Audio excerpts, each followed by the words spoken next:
Hai, nah kali ini kita akan masuk materi, yaitu memecahkan kasus keistimewaan benda tegar pada bagian ketiga.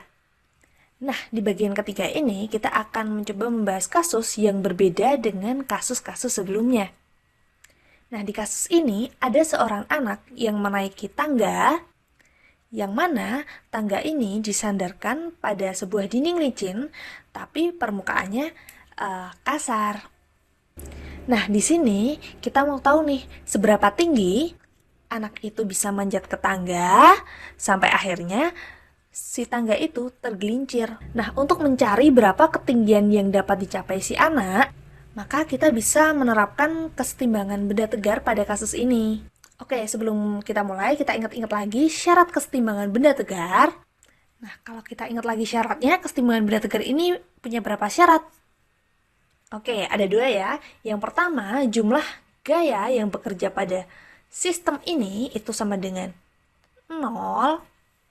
Terus yang kedua, yaitu jumlah torsi yang bekerja pada sistem ini itu juga sama dengan 0. Nah, inilah gaya yang bisa kita terapkan pada kasus kesetimbangan benda tegar. Nah, tapi syarat ini nggak akan berguna kalau kita nggak bisa menganalisa gaya yang bekerja pada suatu sistem. Jadi yang penting juga nih, kita harus bisa menganalisa gaya-gaya yang bekerja pada sistem. Jadi mau nggak mau, kalian harus bisa menganalisa gaya yang bekerja pada suatu sistem. Gimana caranya? Kalian banyak-banyak ngerjain soal. Di internet banyak banget soal yang bisa kalian pelajarin. Nah, untuk kasus ini kita coba analisa ya. Yang pertama yaitu anak ini punya massa. Nah, kalau dia punya massa berarti dia punya apa? Ya benar, punya gaya berat yang arahnya ke bawah, yaitu ke pusat bumi. Nah, kemudian kalau kalian perhatikan, ini ada sebuah tangga atau kalau kita bilang batang ya. Nah, tangga ini juga punya massa. Nah, berarti kalau batangnya ini punya massa, berarti dia juga punya gaya berat juga. Arahnya kemana? Ke bawah juga. Nah, letaknya di tengah-tengah. Nah, di sini, di pusat massanya. Nah, jadi ini ada W tangga atau W batang ya. Nah, kemudian yang ketiga ada gaya apa lagi nih? Nah, kalau kalian perhatikan ini dindingnya licin, permukaannya kasar. Nah, kalau kalian ingat kalau permukaannya kasar berarti dia punya gaya apa? Iya, gaya gesek. Nah, tapi pertanyaannya gaya geseknya arahnya kemana?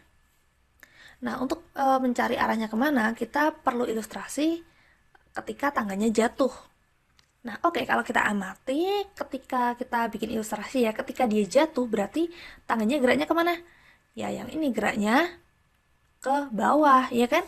Nah, kalau ini, yang bawah ini bakal dia bergerak ke kanan.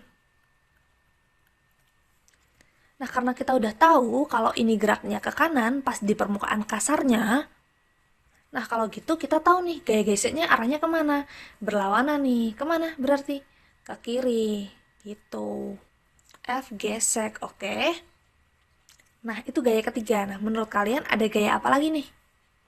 Nah, benar, di sini ada gaya normal. Nah, gaya normal dari mana?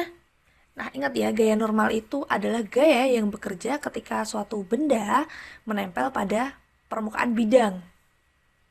Nah, jadi kalau ada benda yang dia menempel ke permukaan bidang, pasti dia ada gaya normalnya. Nah, nempelnya di mana nih? Nempelnya ada di dua titik nih. Ada di sini sama di sini. Berarti nanti ada dua gaya normalnya. Nah, gaya normal itu permukaannya harus selalu tegak lurus dengan permukaan bidang. Nah, karena ini permukaannya itu horizontal, berarti gaya normalnya itu tegak lurus. Jadi ke atas N. Dan karena ini permukaannya vertikal, berarti gaya normalnya tegak lurus ke sini. N gitu. Nah, untuk membedakannya, kita coba kasih label, ini titik A, ini titik B, dan ini titik C ya. Dan ini membentuk sebuah segitiga. Nah, berarti di sini kita bisa tulis NA, dan di sini kita bisa tulis NC, ya. Nah, jangan lupa F geseknya ini milik C. Nah, inilah gaya-gaya yang bekerja pada bidang.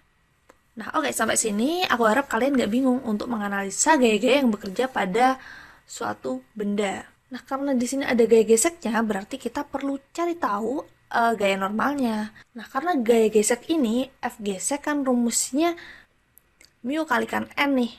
Jadi, kita perlu tahu dulu nih gaya normal C-nya. Berarti kita bisa gunakan syarat pertama pada kesetimbangan benda tegar. Sigma F-nya sama dengan 0. Nah, dalam hal ini karena NC-nya berada dalam bidang vertikal, berarti kita bisa cari di bidang vertikalnya dulu nih, yaitu pada bidang sumbu Y. Nah, di sumbu Y yaitu sigma F Y-nya harus sama dengan 0. Nah, kalau kalian perhatikan di bidang vertikal ini hanya ada 3 gaya, guys. Yang ke atas ada NC, dan yang ke bawah ada W anaknya sama W batangnya. Ingat ya, ke atas positif dan ke bawah negatif. Berarti kalau aku substitusi ke sini, aku bisa dapat NC dikurangi dengan W dikurangi dengan WBA akan sama dengan 0. Berarti NC-nya ini sama dengan NC sama dengan W ditambah dengan WBA. Nah, inilah besar gaya normal pada titik C, di mana W-nya itu adalah gaya berat pada si anak dan WBA-nya adalah gaya berat pada si batang. Nah, ya udah, kalau kita bisa dapat NC-nya, kita bisa dapat F geseknya. Nah, ingat, gaya gesek itu rumusnya mu kalikan N nih. Nah, lebih tepatnya itu di titik C karena ini gaya gesek C ya. Nah, berarti kalau kita substitusiin ke sini, berarti besarnya gaya gesek yaitu mu dikalikan NC. NC-nya kita ganti ini. Sama dengan W tambah WBA. Nah, gini. Nah, selanjutnya kalau kita udah dapat gaya normal, kemudian gaya geseknya, kita akan menganalisa gerakan rotasinya. Nah, terus gimana cara kita menganalisa gerak rotasinya? Nah, tadi kan kita udah tahu kalau ini arahnya ke bawah ya. Terus kemudian ini ke kanan. Nah, jadi kalau kita bayangin, ini kan awalnya berdiri gini ya, nanti akan kemudian lama-kelamaan akan roboh. Jadi kalau kita gambarin dia muternya ke sini, ya kan? Nah, berarti dari sini kita bisa jadiin 2 titik untuk menjadi poros nih. Yang mana? Yang A sama yang C. Nah, jadi kita bisa menghitung torsi dengan menjadikan titik A atau titik C ini sebagai poros karena dia menempel pada bidang. Nah, karena di sini ada gaya geseknya, berarti nanti aku pakai di titik A aja nih porosnya supaya NA-nya ini nanti nggak dipakai. Kalau di titik C gimana? Boleh nggak? Boleh, tapi nanti besarnya NC sama di FC nanti hilang. Nah, jadi nanti kalian bakal lebih rumit kalau kalian pakai porosnya di sini. Nah, akan lebih mudah kalau porosnya dikasih di sini nanti karena NA-nya hilang. Nah, kok hilang? Iya, karena dia berada di poros. Jadinya nggak dihitung. Nah, berarti di sini kesepakatannya di titik ini kita jadiin poros. Berarti